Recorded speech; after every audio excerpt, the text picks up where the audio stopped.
Rogério. E agora, mamãe? Não podemos desistir. Quem vai pagar seu tio? Vamos. Deixa comigo, Jeruso. Fiz deliciosos pastéis de vento.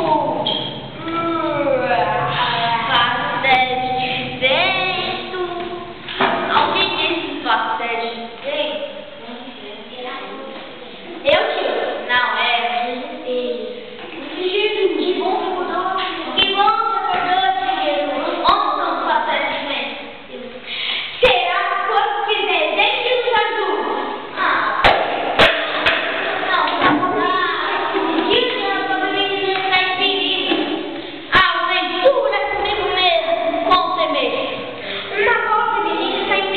Já falou isso, mas eu tenho que falar.